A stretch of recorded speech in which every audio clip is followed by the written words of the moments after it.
Yeah, the Miami Hurricanes just scored a massive win. You got 11 games left, some of them really difficult, and a lot of things that can go wrong. But here's why we feel this team, unlike last year, can actually close the season out.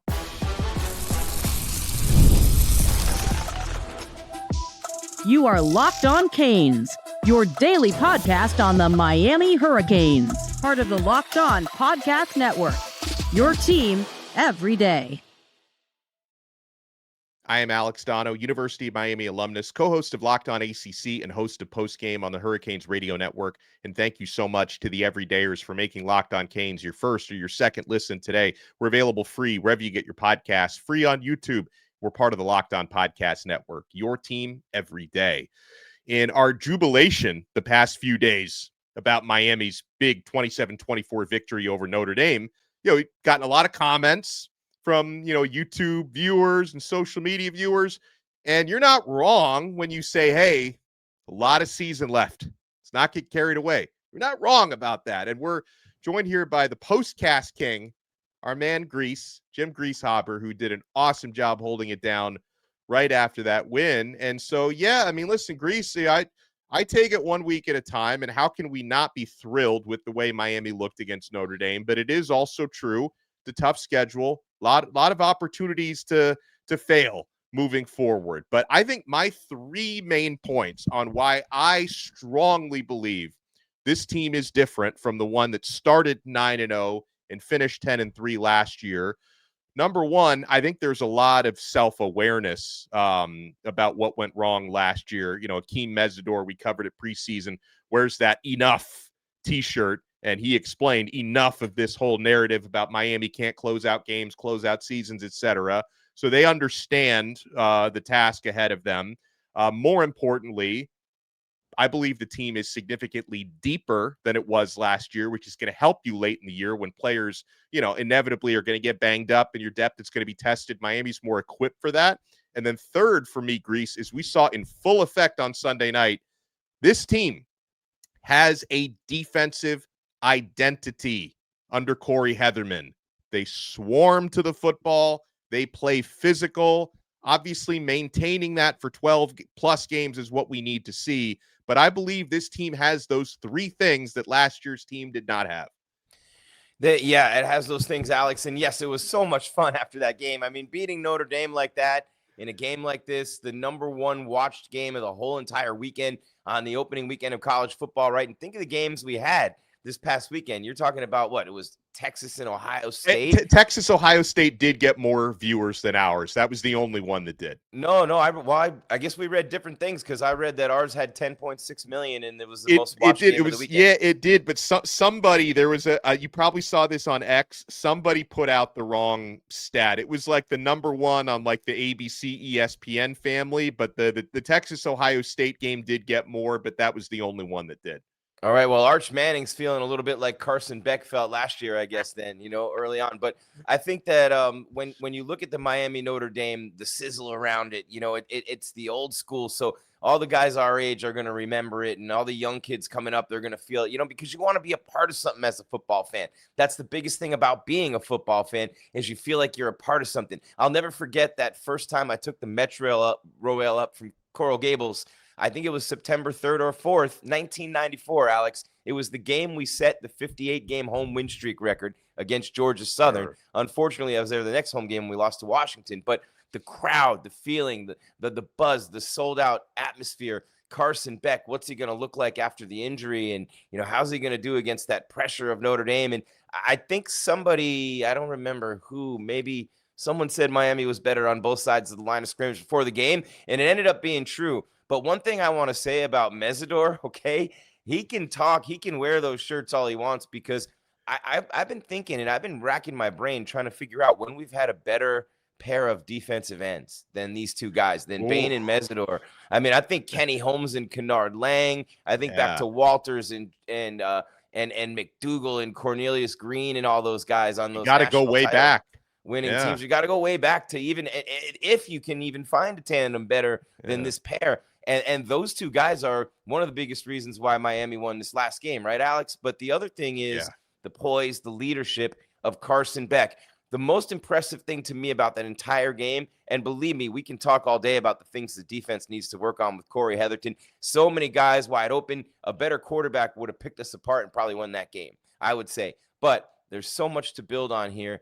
And one of the most important things for me to build on, we talked about the receiving core, how it's going to be elite, the running game and all that. But Carson Beck, in his first game back, the numbers weren't huge. He threw the touchdowns in the first half. The second half, they had a bunch of 3-and-outs and at one point 10 plays for 13 yards after playing really well. Those 2 drives to end the first half and start the second half were amazing, and then nothing. But the most impressive thing, what happens late in the game when they need it? Carson Beck leads them down the field for the game-winning field goal. They have another quarterback. I don't know if he's as good as Cam Ward was last year. Time will tell with the numbers and everything, Alex. But the way that this team stayed poised in that moment, and I believe that that's the self-awareness that you're talking about, man. They don't shrink from any moment. Most of them went through, last year's debacle, and what a debacle that was, what a disgrace that was. Imagine being a part of that defensive unit last year and having to watch that film and having to listen to the coaches, your teammates, your family, your friends back home. Everywhere you go, man, you guys sucked on defense last year. There's a lot of pride in that room. And I think we saw that against Notre Dame late. I think the defense really stiffened up when it had to. Bend, don't break. And then Beck leads him down the field. So very, very similar to what Cam Ward did last year from Carson Beck, but not very similar to last year when the defense got the big stops when they needed it.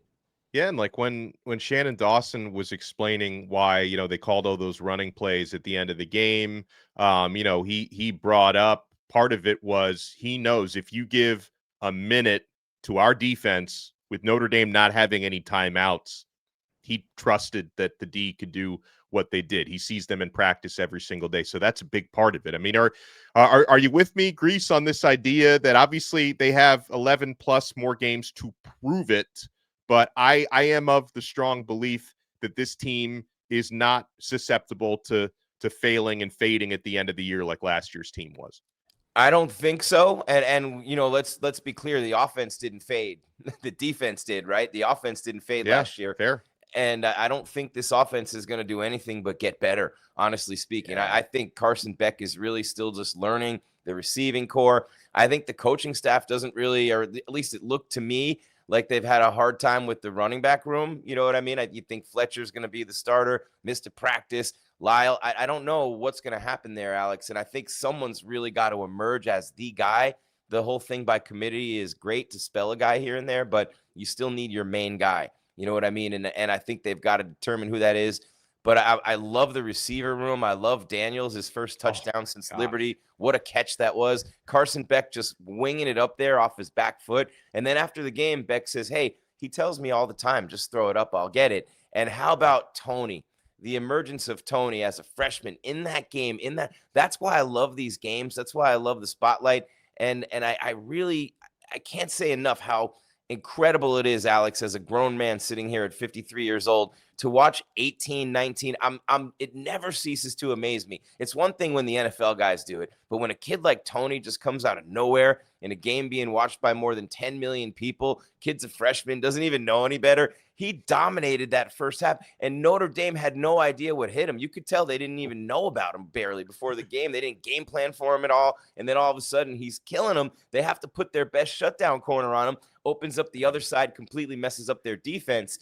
But I really, man, there's something about that group of kids, and you could hear it from what they said after the game. And we can talk all day long about what could have gone wrong and how Mario still can't manage timeouts, driving me crazy. But, there's so much to build on here, so much to grow on. And I'll leave this point with this. You have a 4-game stretch right now against Florida teams that gets progressively tougher. You know what I mean? It starts with Bethune-Cookman. Right. You're 7-0 against Bethune-Cookman. But then you have South Florida, and you obviously you think that's a pretty winnable game, and you feel comfortable about that. But then those 2 schools from up north, both on the schedule this year, Alex, back to back. There's a week between Florida and Florida State. But how great will it be if both those teams are undefeated going into – just think about football in the state of Florida, the state it's been in, and how down we've been for so long. think back to the glory days when all three, remember the 90s when Florida and Florida State were both amazing, but Miami wasn't? When's the last Oh, time yeah. so if all three of those teams are undefeated going into those games, can you imagine?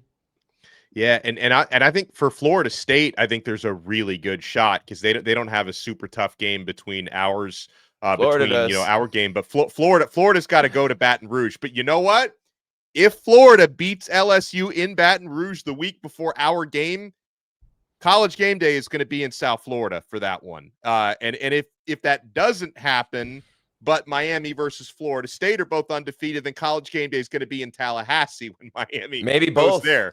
Maybe both, right? Oh, man. And then well, what about SMU? SMU could also be undefeated by the time so that could be three of those teams undefeated. And I love that. The reason, Alex, is because of the rankings and the strength of schedule and all those teams winning every game. But that game, all that will really matter. I think this team's set up for a run, a really deep run. I don't know how deep of a run, but I think the schedule, I think also when you look at, and obviously when you look at the schedule, Florida State on the road is the one that you really look at, Florida and then SMU.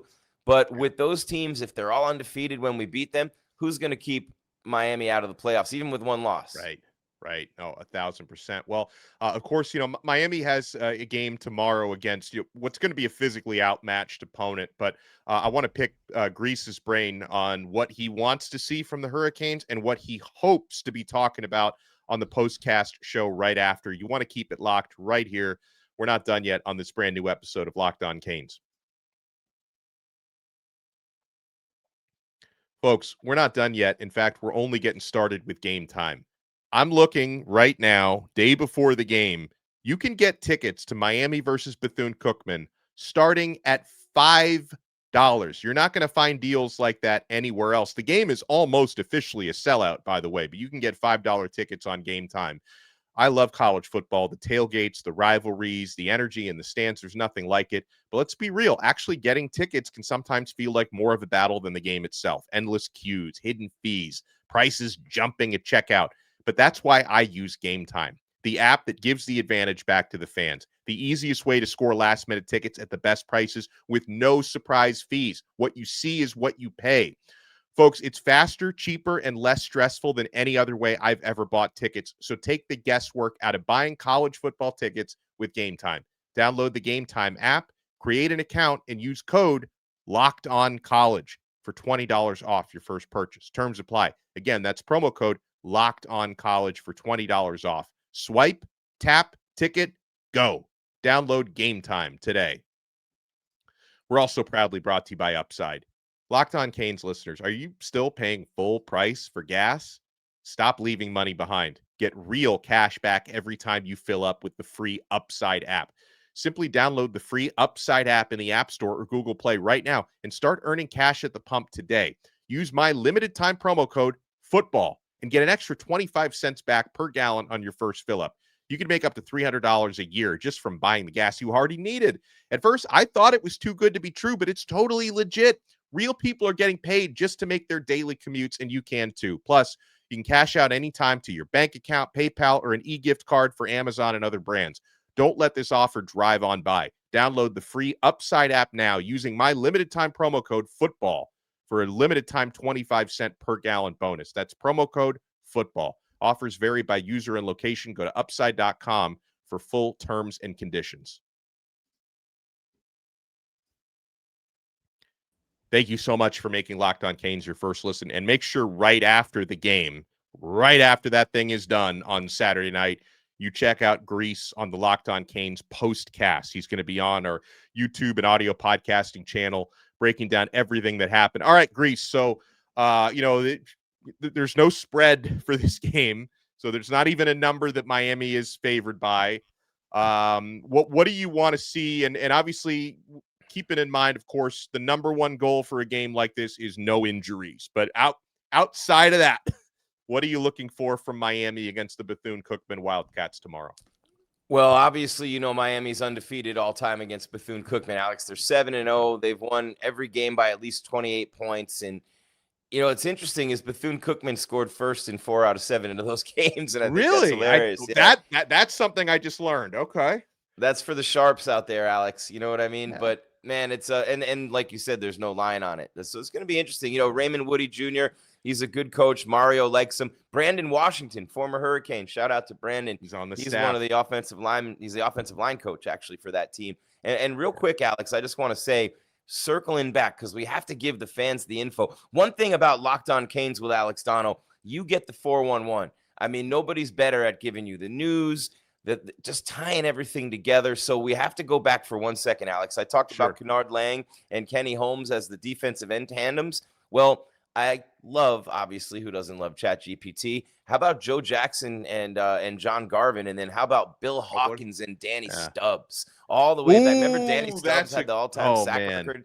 Yeah, yes. So that's the late 80s, circa late 80s. And then, of course, we're talking about the first one you mentioned was circa 2017. I think that was the duo the year that the previous time we beat Notre Dame.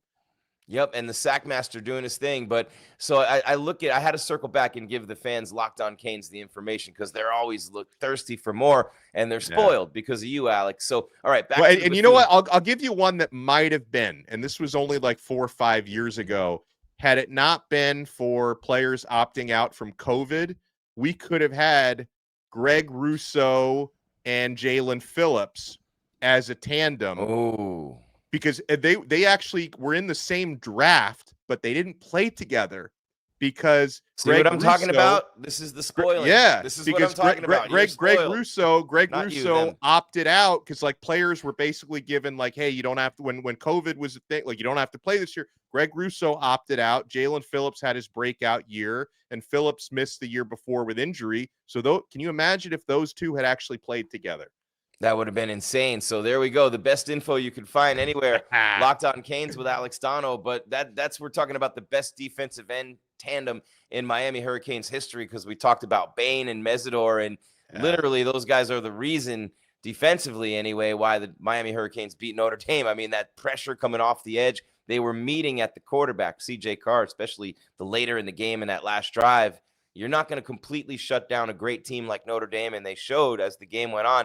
I thought Notre Dame was going to wear out. I thought they were going to be a lot more tired. I thought Miami was going to really be able to take advantage of that more in the fourth quarter. I give Notre Dame a lot of credit for the way they played in that game. Actually, it's a good football team, and CJ Carr is only going to get better. He looks pretty good. He's only going to get better. Yeah, so they might be there at the end. We might see them again at some point. But, you know, it's interesting. So 4 consecutive in-state opponents for Miami, right? I talked about that. First time in history that's ever happened in 100 years of Hurricanes football. So it's a special time for Florida football fans. I want everybody to kind of soak this in, enjoy it, and the fact that Miami, FSU, and Florida have a chance to all be very good this year after all those down years for all 3 programs. Florida could be the place to be this football season, no doubt. But the one thing you asked me about Bethune-Cookman, Alex, that I really want to see against Bethune-Cookman in this game for Miami is just to come out and dominate. I mean, just come out and kick the S out of them and don't stop. Come out with just like you did against Notre Dame on both sides of the ball. Defense, get that big push, swarm from the edges. I don't see them even being able to move the football against this defensive line by the end of the year.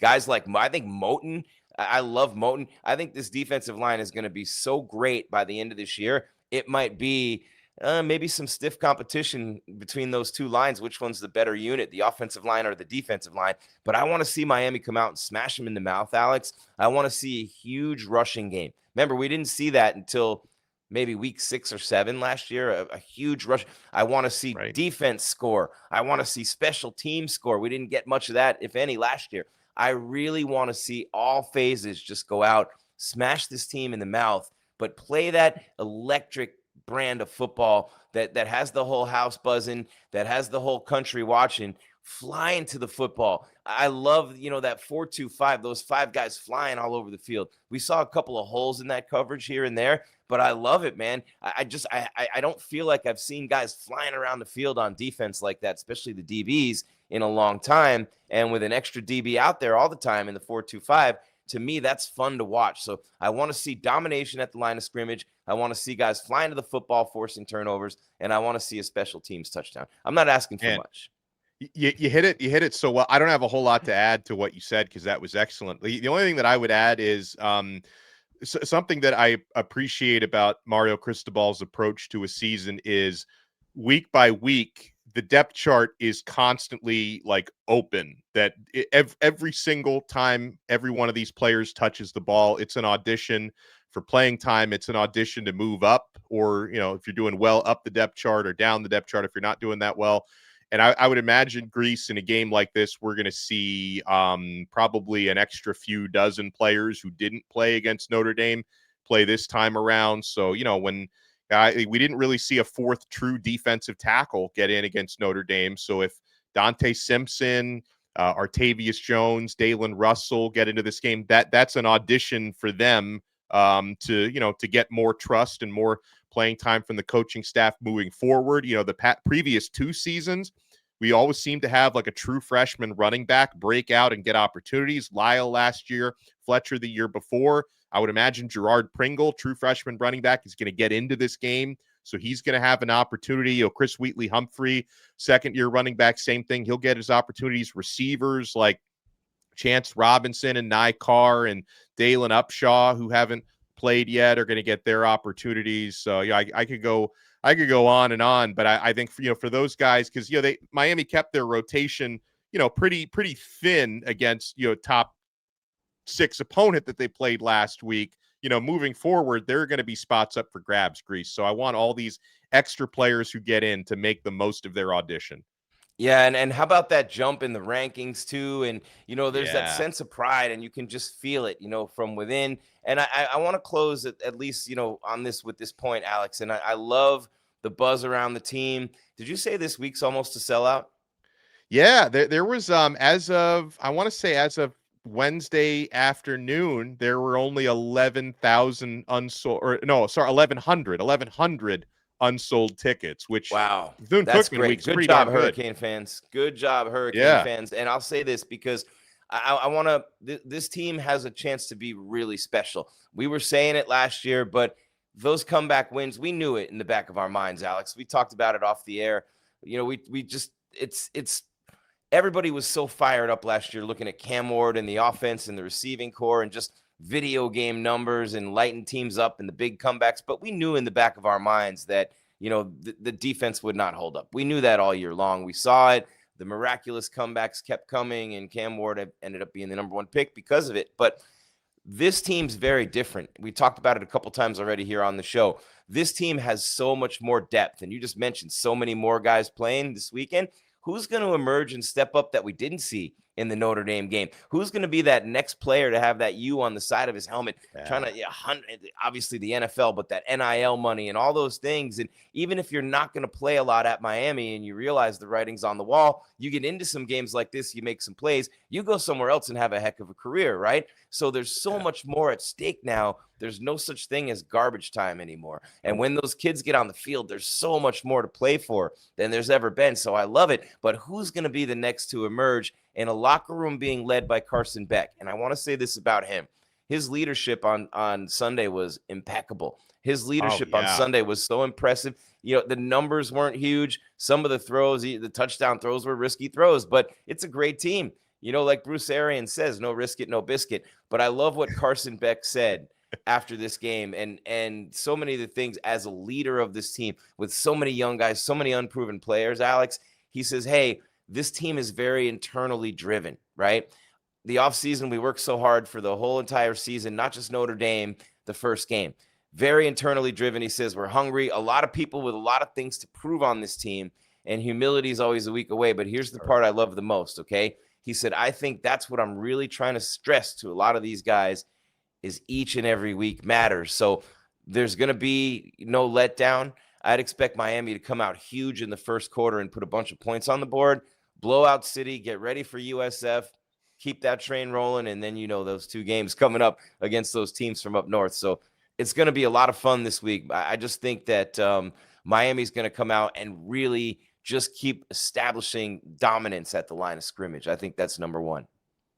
Well said. Well, great stuff. And you're going to hear more great stuff from Gries right after the game on Saturday. So probably around 10:30. He's going to be on for the postcast. Look for that immediate reaction on Locked On Canes YouTube and on Apple Podcasts, Spotify, all the audio channels, and all about that U, baby. We'll talk to you next time on another episode of Locked On Canes. We are part of the awesome Locked On Podcast Network.